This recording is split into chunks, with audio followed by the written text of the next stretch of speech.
નમસ્કાર મિત્રો. ગયા લેક્ચરમાં આપણે રાષ્ટ્રીય આવક માપનની મુશ્કેલીઓ વિશે ચર્ચા કરી હતી. આજના લેક્ચરમાં આપણે ચર્ચા કરવા જઈ રહ્યા છીએ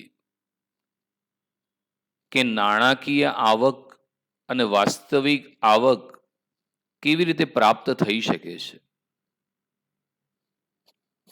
તો નાણાકીય આવક અને વાસ્તવિક આવકની ચર્ચા કરીએ. Monetary income and real income. રાષ્ટ્રીય આવકની માપણી નાણાંના માપદંડ વડે કરવામાં આવે છે, પરંતુ જો નાણાંરૂપી માપદંડ અસ્થિર હોય, બીજા શબ્દોમાં કહીએ તો ભાવોમાં વધઘટ થતી હોય, તો ઉત્પાદન સ્થિર હોવા છતાં રાષ્ટ્રીય આવક વધે કે ઘટે અથવા ઉત્પાદન ઓછું વધ્યું હોય તો પણ રાષ્ટ્રીય આવક વધારે હોય છે. ત્યારે પ્રશ્ન ઉપસ્થિત થાય છે કે જેટલું ઉત્પાદન વધ્યું તેટલી જ રાષ્ટ્રીય આવક વધે તો તે માપદંડ સાચું કહેવાય? તેને સમજવા નાણાકીય રાષ્ટ્રીય આવક અને વાસ્તવિક રાષ્ટ્રીય આવકને સમજવી પડે.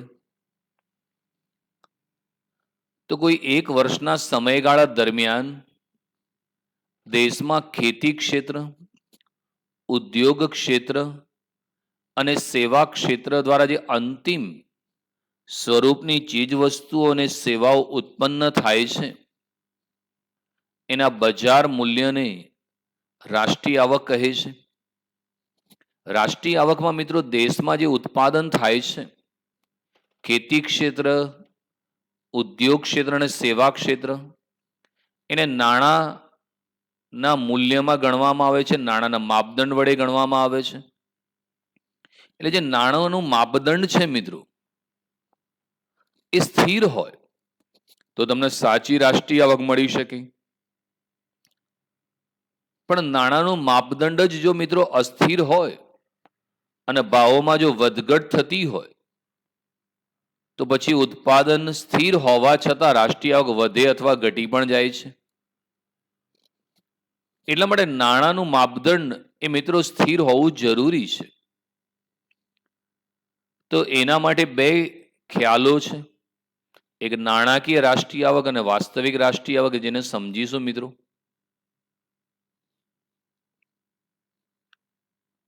તો એક છે નાણાકીય રાષ્ટ્રીય આવકને સમજીએ. ચાલુ ભાવે એટલે કે વર્તમાન ભાવોએ રાષ્ટ્રીય આવકને ગણવામાં આવે તો તે નાણાકીય રાષ્ટ્રીય આવક છે. પરીક્ષામાં પૂછાય મિત્રો. ચાલુ ભાવે એટલે કે વર્તમાન ભાવોએ રાષ્ટ્રીય આવકને ગણવામાં આવે તો તે નાણાકીય રાષ્ટ્રીય આવક કહેવાય છે. વર્ષ દરમિયાન થયેલ તમામ વસ્તુઓના ઉત્પાદનને તે વસ્તુના બજાર ભાવ સાથે ગુણીને જે રાષ્ટ્રીય આવક મળે તો એ નાણાકીય રાષ્ટ્રીય આવક છે. પરંતુ આ નાણાકીય આવક એ વાસ્તવિક આવક નથી. જો કોઈ વર્ષનું ઉત્પાદન ગયા વર્ષ જેટલું જ હોય અને ભાવ બમણા થયા હોય તો ચાલુ વર્ષની નાણાકીય આવક બમણી આવશે, ઉત્પાદન ગુણ્યા ભાવ, જે વાસ્તવિક પરિસ્થિતિ દર્શાવતું નથી. કારણ કે ઉત્પાદન તો ગયા વર્ષ જેટલું જ છે, માત્ર ભાવ બમણા થયા છે. પ્રજાના જીવન ધોરણમાં કોઈ વધારો થયો નથી. તેથી સાચી રાષ્ટ્રીય આવક જાણવાનો રસ્તો વાસ્તવિક રાષ્ટ્રીય આવકનો છે. તો નાણાકીય રાષ્ટ્રીય આવકની વાત કરીએ મિત્રો. જો કોઈ પણ દેશની જે રાષ્ટ્રીય આવક છે એને વર્તમાન ભાવો વડે જો ગણવામાં આવે તો નાણાકીય રાષ્ટ્રીય આવક છે. એટલે એમાં શું હોય કે વર્ષ દરમિયાન ભારતમાં જે ચીજવસ્તુ અને સેવાઓ ઉત્પન્ન થઈ, એ ચીજવસ્તુ અને સેવાઓના બજાર ભાવ જે છે એના વડે ગુણવામાં આવે. દાખલા ઘઉંનું ઉત્પાદન થયું તો ઘઉંનો માન લો કે બજાર ભાવ કિલોના 15 છે તો ગુણ્યા 15 કરવામાં આવે, 20 હોય તો ગુણ્યા 20 કરવામાં આવે. તો એ જે તમામ વસ્તુ અને સેવાઓને બજાર ભાવ વડે ગુણવામાં આવે તો તમને નાણાકીય રાષ્ટ્રીય આવક મળે છે. પરંતુ મિત્રો મર્યાદા એ છે કે નાણાકીય આવક એ વાસ્તવિક આવક નથી. કેમ એવું કહેવામાં આવે છે? કારણ કે જો કોઈ વર્ષનું ઉત્પાદન ગયા વર્ષ જેટલું જ હોય, દાખલા કે 2011માં તમે 1 લાખ મણ ઘઉંનું ઉત્પાદન કર્યું અને 2022માં પણ 1 લાખ મણનું ઉત્પાદન કર્યું, પણ માન લો કે ભાવ બમણા થઈ ગયા. પહેલા 15ના ભાવે વેચતા હતા, પછી 20ના ભાવે કર્યા, તો શું થશે કે ઉત્પાદન એક સરખું થયું છતાં નાણાકીય આવક બમણી આવી જશે. કારણ કે ઉત્પાદન મિત્રો અહીંયા સ્થિર છે, પણ ભાવ બમણા થઈ ગયા છે, એટલે નાણાકીય આવક બમણી આવશે, જે વાસ્તવિક પરિસ્થિતિ દર્શાવતું નથી. કારણ કે મિત્રો ઉત્પાદનમાં તમે કોઈ વધારો કર્યો નથી. ઉત્પાદન તો તમારું ગયા વર્ષ જેટલું જ છે. અહીંયા માત્ર ભાવ બમણા થયા છે. તો એને લીધે પ્રજા છે, સામાન્ય જનતા છે, એના જીવન ધોરણમાં મિત્રો કોઈ વધારો થતો નથી.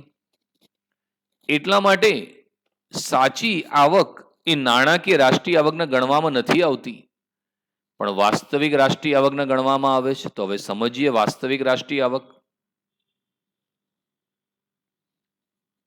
વાસ્તવિક રાષ્ટ્રીય આવક પાયાના વર્ષના ભાવે એટલે કે સ્થિર ભાવોએ રાષ્ટ્રીય આવકને ગણવામાં આવે તો તે વાસ્તવિક રાષ્ટ્રીય આવક કહેવાય છે.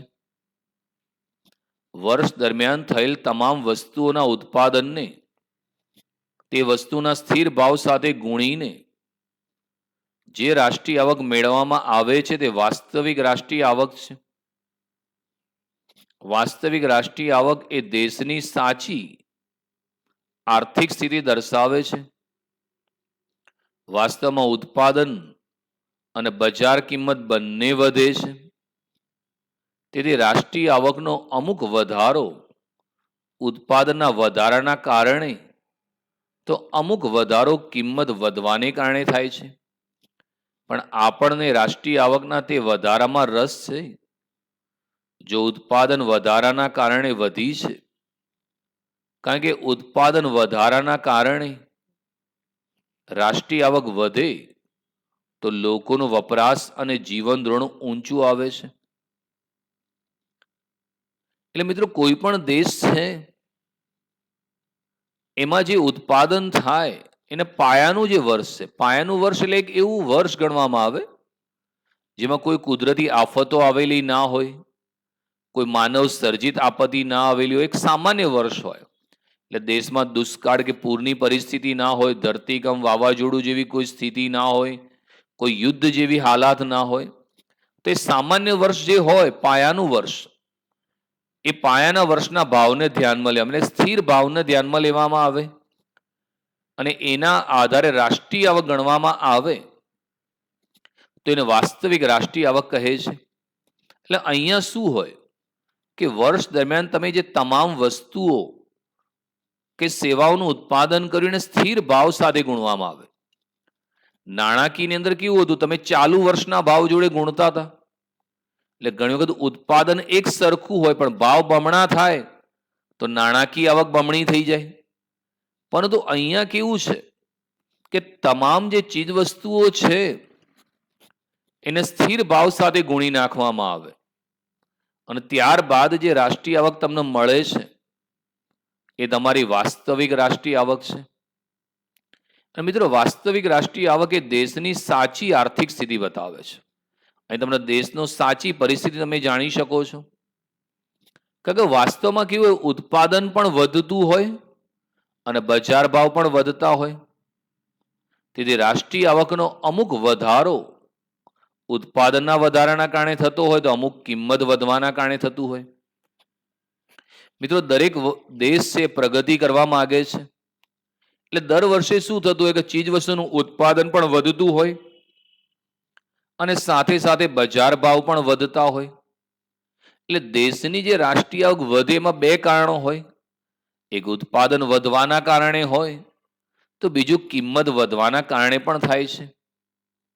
પણ કોઈ પણ દેશને રાષ્ટ્રીય આવકના વધારામાં વધારે રસ છે અને જો ઉત્પાદન વધતા, સમજો મિત્રો, જો ઉત્પાદન વધતા રાષ્ટ્રીય આવક વધે તો બહુ સારું કહેવાય. ભારતમાં જો ઉત્પાદન વધે, ભારતની જો જીડીપી વધે, તો જેમ જેમ રાષ્ટ્રીય આવક વધે તેમ તેમ તે દેશના લોકોની માથાદીઠ આવક વધે, અને જેમ જેમ દેશના લોકોની માથાદીઠ આવક વધે તેમ તેમ લોકોનો વપરાશમાં વધારો થાય અને જીવન ધોરણ પણ ઊંચું આવે. એટલે ખરેખર વાસ્તવિક રાષ્ટ્રીય આવક એ જ મિત્રો દેશની સાચી આર્થિક સ્થિતિ દર્શાવવાનું કામ કરે છે. તો આજના લેક્ચરમાં મિત્રો આપણે નાણાકીય રાષ્ટ્રીય આવક અને વાસ્તવિક રાષ્ટ્રીય આવકને ગણ્યા. ચાલુ ભાવે એટલે વર્તમાન ભાવોએ રાષ્ટ્રીય આવકને ગણવામાં આવે તો એ નાણાકીય રાષ્ટ્રીય આવક છે મિત્રો. અને પાયાના વર્ષના ભાવે એટલે કે સ્થિર ભાવોએ રાષ્ટ્રીય આવકને ગણવામાં આવે તો એ વાસ્તવિક રાષ્ટ્રીય આવક છે. અને કોઈ પણ દેશ માટે વાસ્તવિક રાષ્ટ્રીય આવક એ દેશની સાચી આર્થિક સ્થિતિ દર્શાવે છે. ખૂબ અગત્યનો કોન્સેપ્ટની ચર્ચા કરી મિત્રો. આપ સૌ ચોપડામાં લખીને તૈયાર કરી નાખજો. Thank you very much.